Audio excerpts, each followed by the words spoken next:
Class है Gauss की प्रमेय से कूलॉम के नियम का निगमन। तो इससे निगमन कैसे हम करेंगे? सबसे पहले एक गॉसियन पृष्ठ ले लेते हैं। इस तरीके से एक गॉसियन पृष्ठ ले लिया जिसपे कोई बिंदु O है, O बिंदु पर प्लस Q आवेश है। इससे r मीटर की दूरी पर एक बिंदु P है, ये बिंदु P।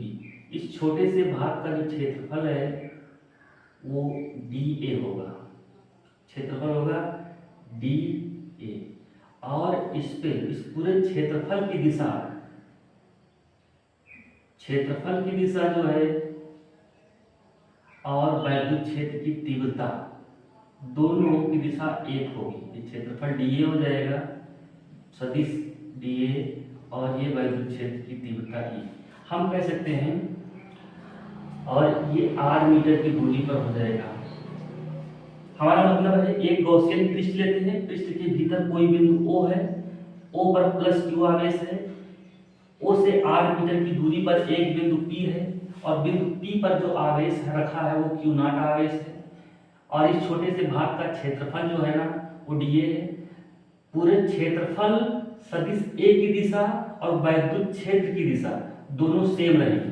क्षेत्रफल छोटे से भाग के क्षेत्रफल की दिशा और वेक्टर E की दिशा यानी कि वैद्युत क्षेत्र की तीव्रता की दिशा दोनों दिशाएं समान रहेंगी। तो इनके बीच का जो कोण बनेगा वो theta that is equal to होगा 0, यानी कि cos 0 बराबर होगा 1।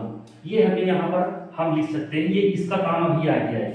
एक बार फिर से समझते हैं, लिखने के लिए हम लोग लिख सकते हैं एक गॉसियन पृष्ठ खींचते हैं, एक गॉसियन पृष्ठ के भीतर बिंदु O पर आवेश प्लस Q है। O से देखो r मीटर की दूरी पर, r मीटर की दूरी पर बिंदु जो बनाया हुआ लिखना है, बिंदु P पर आवेश Q नॉट रखा है, आवेश Q नॉट रखा है, और बिंदु P पर छोटे से भाग का जो क्षेत्रफल है वो dA है, ठीक है ना। और इस पर प्रत्येक बिंदु की पर वैद्युत क्षेत्र की तीव्रता जो E है वो सेम है, यानी कि क्षेत्रफल की दिशा और वैद्युत क्षेत्र की तीव्रता दोनों समान है। तो हम इसके लिए आप लोग देखो क्या लिखेंगे। सबसे पहले शब्द संपूर्ण पृष्ठ से होकर गुजरने वाला वैद्युत फ्लक्स, संपूर्ण पृष्ठ से गुजरने वाला वैद्युत फ्लक्स कहाँ लिखेंगे, फाई E बराबर E A cos थीटा। अब चूंकि हमें पता है cos थीटा बराबर होता है, यहाँ पर दोनों क्षेत्रफल और तीव्रता दोनों एक ही दिशा में है, तो थीटा बराबर 0 होगा। वैद्युत क्षेत्र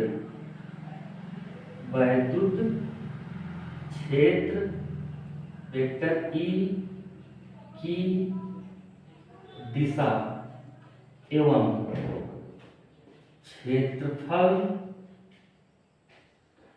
वेक्टर A की दिशा समान है या सेम है या एक ही ओर है, समान है।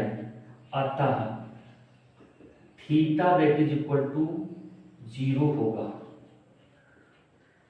ये इतना क्लियर हो गया।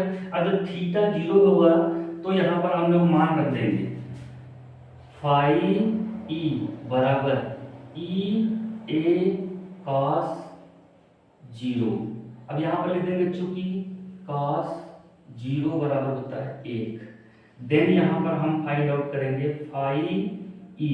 भाई सरल है, मैं सरल भाषा में इसको बता रहा हूँ, देखिए यहाँ से E A, भाई cos 0 का मान 1 होगा तो 1 का गुणा कराओगे तो कोई मान में परिवर्तन नहीं होगा, फाई E बराबर होगा E A।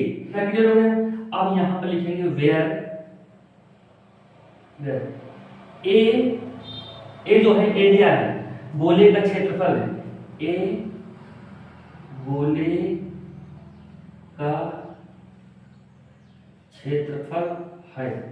अतः गोले का क्षेत्रफल क्या होता है, ए बराबर हम लोग लिख देंगे 4 पाई आर स्क्वायर। ये होता है ए की जगह पर पुट करेंगे 4 पाई आर स्क्वायर, तो यहां से लिखेंगे 5 ई बराबर E into 4 pi r square. चूंकि आप लोगों को पता है वैद्युत क्षेत्र की तीव्रता ई बराबर, अब यहां से मान रखेंगे 5 ई बराबर E into 4 pi r square. अब हमको एक चीज पता है, चूंकि फाई ई बराबर होता है क्यू अपान अपसाइलन नॉट।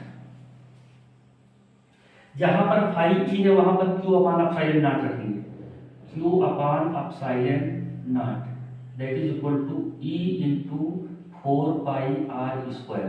एक नीचे लिख देंगे क्रॉस हुआ है, तो ये हमारा हो जाएगा क्यू, क्यू का गुणा 1 से होगा तो क्यू रहेगा, ये हो जाएगा ई इंटू, या सीधे हाथे कर लेते हैं, ये हो जाएगा e 4 pi r square into epsilon naught, इसका गुणा हुआ फिर ये बराबर हो गया क्यू।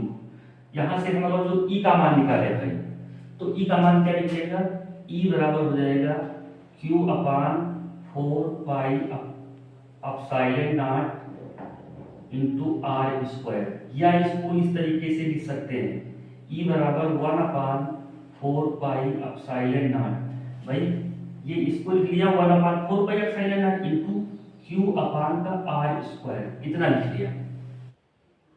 तथा